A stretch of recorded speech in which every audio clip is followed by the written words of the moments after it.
Biology is alive. I mean, it's, you get to play with things that are living and replicating and I mean, who wouldn't want to do that? But I think the most important thing I appreciate about the field of biology is that it's repeatable. The investigations that you do, the experiments that you perform are repeatable. And so, not so much with paleontology or geology. Those are sort of whodunit sciences.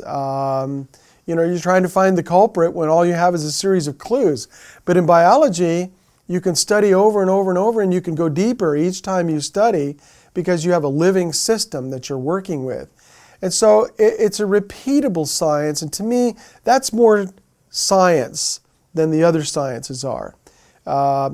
You have to stay true to what is observed, and you can be critiqued, which is really what your papers, when you publish them, should be. This is why peer review is so important. And you can be critiqued by people who may know the science of biology a little better than you do because they've been in it longer. Maybe they've studied more than you. So it keeps you honest. It really keeps you honest. So it's more honest of all of the sciences, I think.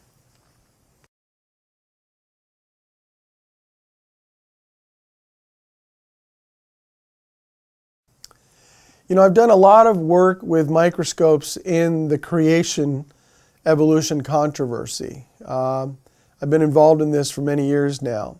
And I started working in the design area. And so I pointed my microscope at things like diatoms, which are fabulously designed, microscopic, they're called the jewels of the sea, tiny little geometric shapes made out of glass, pure glass, by single-celled plants. And so I did a series of papers on diatoms and some study on those. And then I decided that I should go after the time issue, deep time. You see, evolution is a structure supported by basically two pillars. One is chance and one is time. Chance is required because we obviously cannot say that a thinking entity, a living God, whatever you want to call him, a thinking force, created life on earth. That's anathema to those who are called materialists, who say only the stochastic random chance of materialism, matter acting on matter, erosion, wind action, those kind of things produced life. If you kick out one of those two pillars, the whole structure of evolution collapses. If you kick out the pillar of chance by showing incredible design, then the structure of evolution starts to totter and it may crash and fall, because you cannot have design in a world that is not supposed to have a designer. The other pillar is time, deep time. Deep time. You cannot get a man from a frog in a short period of time, unless the princess kisses the frog, and we call that a fairy tale. And so that's not science. But in science, you have to have deep time to get evolution. In fact, the more you look at the design in living systems, the more time you need. And so you may have noticed that in 1950, the age of the Earth was 1 billion years, maybe. If you look at the geology textbooks from the 1950s, the age of the Earth is 1 billion years. Well, what's the age of the Earth today? Well, 4.6 billion years. So the Earth has had huge birthdays in the last, 50, 150 years. Why? Because they need deep time. They are committed to deep time. So I thought, I'm going to point my microscope at phenomena that reflect on deep time. And I've been very successful at it. I've done work on radio halos. I've done work on diamonds and radio halos in diamonds. Now, I know I'm saying some things to your viewers that they might not understand. But what I want to impress them with is that the evolutionists understand what I'm talking about. And they've come after me. So I've done published work in these areas. Helium in rocks. We did a whole series of studies on helium that should have escaped the rocks. Radioactivity causes helium. Radioactivity produces helium. I could go into a long discussion about it, but I'd bore everybody to death. But the bottom line is radioactive minerals in the earth produce helium. Now, helium is a gas. In fact, it's a very interesting gas. It doesn't make compounds with other atoms. It's called a noble gas because it's noble and it doesn't associate with other gases. It's very funny when you think about it. But you can put it in a balloon or you can put it in a dirigible and float that thing. Now, we've all received a birthday balloon, a helium balloon, right? And somebody gives you that balloon and you're all excited and you tie it to your bedpost and you're looking at it as you go to sleep and you wake up in the morning, where's the balloon? Well, it's on the floor. Well, why is my helium balloon on the floor? Oh, because it lost strength overnight and it just got tired of holding up the balloon. No, it escaped the balloon. That's what helium does. It's a slippery gas. And so in order to keep it in a container, you got to really tighten that container. Back to the rocks and the helium in the rocks. Why is that significant? Well, because if the Earth is billions and billions of years old, all the radioactivity that took place over that billions of years produced helium, and all that helium shouldn't be in the rocks. But we found up to 60% of the helium produced still in the rocks. What does that mean? It means the Earth has to be young. Can't be old and still retain all that helium. It's a slippery gas. So I pointed my microscope at that. But you know, these explanations on things about deep time are hard for people. I get it. I start talking about radioactivity and people start yawning and looking out the window.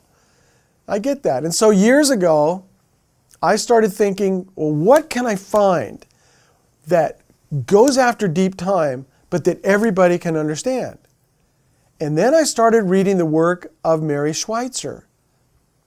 And I saw that not only Mary Schweitzer, but others before her had been exposing to the scientific community there is soft tissue in dinosaur bones. In fact, Roman Pawlicki from a university in Poland has been publishing about soft tissue in dinosaur bones since the 60s. Most people are shocked to hear that. Why? Because it's not in the literature. Nobody talks about it. Why? People don't want to talk about it. Why? Because it destroys deep time. Soft tissue in dinosaur bones destroys deep time. Dinosaur bones cannot be old if they're full of soft tissue. And I made a prediction back in 2012 or 2011 that soft tissue in the dinosaur record, in the fossil record, is going to be the rule rather than the exception. And it's coming true every day.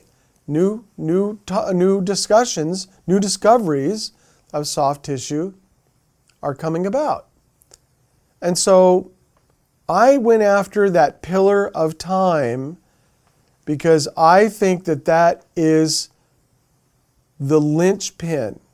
It's the Achilles heel of evolution. If you don't have deep time, you don't have evolution. The whole discussion of evolution ends if you show that the Earth is young.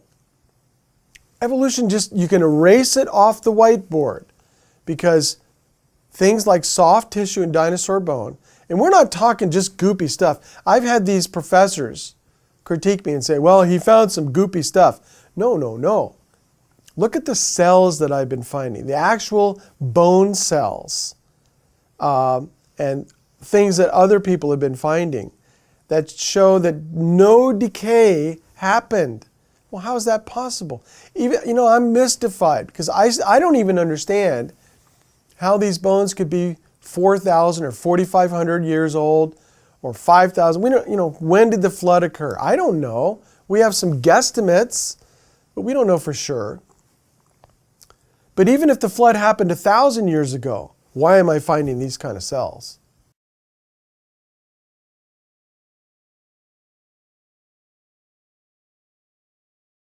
One of the charges that's frequently leveled at soft dinosaur tissue and was leveled at Mary Schweitzer. In fact, most people don't realize that when she first submitted her papers for publication, the editors said, we're not going to publish this. Well, why not? Well, we know it's not true. Well, what evidence are you willing to accept? None. That's what they said to Mary Schweitzer. Now, thank God she's gotten her publications out there, and she's done marvelous work. I really have to say, she's done some incredible work. Now, maybe not so much with the iron paper, which we'll talk about, but I think with characterizing what she's actually found that proves that these are original dinosaur tissues, I think her work is outstanding. I wish I had her lab, and I wish I had her expertise, and I wish I had all of her technicians. Unfortunately, it's me, myself, and I trying to do this work. But contamination is a big critique.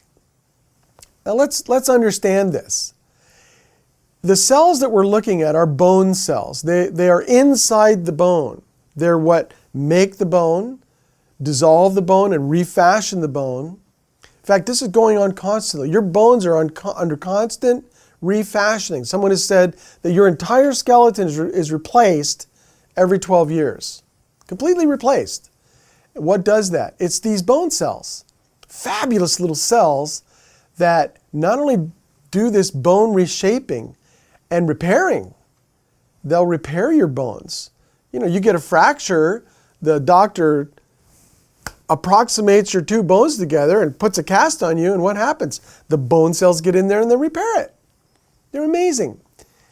Now, if I'm looking at bone cells and their contamination, I contend that these are dinosaur bone cells.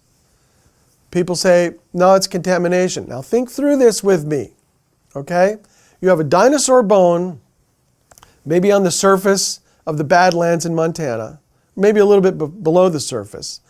But you're not looking at bone cells from the dinosaur, you're looking at bone cells from some other living creature that has bones, right? So what could it be? Maybe a bird, a hawk, was going after a mouse or a rabbit in the Montana sky, and so he misjudged and he smashed into the ground, killed himself, broke a wing in the process. So now the bone cells crawled out of the bird wing, found their way through the soil, found the bone, crawled into the bone, and lined up in just the perfect way that we always find bone cells. Not only are they lined up, they're interconnected. They have these little thread feet that come out and touch each other. Why? Because they're all interconnected. All of these bone cells are talking to each other. And they do that through these nano-sized, amazing little Philippodia, thread feet. And so it's preposterous. It's preposterous for the contamination charge to even be considered. Now, another charge that was leveled was the biofilm contamination charge. You're not looking at bone cells. You're looking at basically bacteria poop that formed itself to look exactly like bone cells. Come on. Okay, do bacteria make poop? Yes. Okay, it's called biofilm. They live in it. It's kind of a gross thought. But it's kind of a sugary, sort of slimy coating that coats once living material because they're consuming it. And as they're consuming it, they're producing waste, and the waste makes this nice little home that they live in. But somehow, some way, the bacteria figured out, and this would be a Nobel Prize, folks. This would be a Nobel Prize. The bacteria figured out how to turn their poop into exactly what they're eating. Okay, that would be a Nobel Prize. So that's preposterous on its face. But secondly, Mary Schweitzer proved beyond a doubt that the proteins she was finding were not bacterial proteins. They were mammalian proteins, reptilian proteins, I should say. Reptilian-like, because dinosaurs, they're not reptiles. They are in a sense, but just a little bit different. And so she destroyed that argument. Finding dinosaur tissues is staggering. If you go back and look at the early reactions that people like Mary Schweitzer had, these things can't be there. And their paradigm and their frame of thinking and their philosophy of an Earth that's billions of years old and that slow materialistic processes slowly buried these organisms one by one, and they survived the ravages of time only by becoming hard rock. I've heard the charge that soft tissues are just an anomaly. Well, if they're an anomaly, why do we keep finding them? In fact, I work with a scientist who has dinosaur bones thin sectioned. Now you can't just cut a bone, especially if it's hard rock. You know, if it's a fossil, it's fossilized, it's permineralized, all of the biological molecules have been exchanged with hard rock, and so it's become hard rock. Kind of like petrified wood, right? You get that image in your mind. You can't just thin section it. You have to grind it down. So you take a piece of rock, bone, that you want thin so you can look at it through the microscope, and you put it on a diamond wheel and you grind it and grind it and grind it till it's very, very thin, about half the diameter of a human hair in thickness. And these labs that he buys his slides from are constantly having to throw away specimens because they have too much soft tissue in them. Now, they don't report this. They told him about it. They're finding it all the time in every bone, it seems, that they've looked at. And interestingly, you would expect soft tissue to be found in a bone that's in the dirt. We call it the matrix. It's been stabilized in that dirt for who knows how long. And so it's kind of protected. You would expect that. But they're pulling bones out of museum drawers that have been in a museum drawer for 100 years, and they are still yielding soft tissue. So this is prevalent everywhere, and that's why I made my prediction that no matter where we look in the fossil record, we're going to find soft tissue in dinosaur remains. So it's important because everybody loves dinosaurs, okay? It's not just the kids. Grandpas love dinosaurs. I'm a grandpa and I love dinosaurs. Dinosaurs get everybody's attention. Every time they discover a new dinosaur, wow, we want to read about it and find out about it. Dinosaurs have been used. Dinosaurs are the poster child for evolution. It's what they hung their hat on dinosaurs. All of our understanding about ancient life comes from the dinosaurs because these remains are there and we can study them and understand how long they were there and what killed them. You know, a meteor that smashed into the earth. I mean, these stories are ridiculous. Why? They're not based on any observable fact. It's like I said previously, it's based on who done it. But it gets everybody's attention. And so it's really fun because when I'm in the grocery store line and the cashier says, "How are you today?" I say, "I'm great. I went on a dinosaur dig." Now suddenly, everybody in the line is looking at me. Why? They want to go on a dinosaur dig. They haven't been on a dinosaur dig, and now suddenly there's a guy standing here telling them about the dinosaur dig that he went on. So they're interested. And then I say, we found a 40-inch plus long Triceratops horn. I do this with my hand to put a word picture in their minds. We found a 40-inch long Triceratops horn, and it was loaded with soft tissue. And I wait, because I see the wheels turning in their heads. I see the jaws dropping a little bit because they're processing what I just told them. Very few people know about soft tissue in dinosaur bones. And this is why the evolutionists are working so hard to cover this up, to poo-poo it, to demonize those who are in the field. And this field is a career killer, okay? If you want to lose your career in one easy step, go on a dinosaur dig and talk about the soft tissue in it. So it's big, it's huge, it's important. Most of the tissues that we find in the dinosaur are desiccated and mummified, but they've not turned to rock. And some of the actual original proteins are still there. So if we're finding proteins in dinosaur remains, and I got to tell you, we took the soft tissue and we sent it to a company that does chemistry on human tissues. And they did what they call a Chem 20 panel.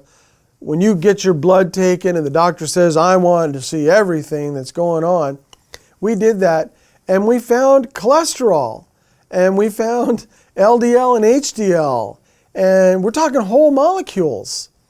And so if that kind of stuff is present in dinosaur bones, which may not have survived much past the flood, I mean, we really don't know. There might be dinosaurs alive today.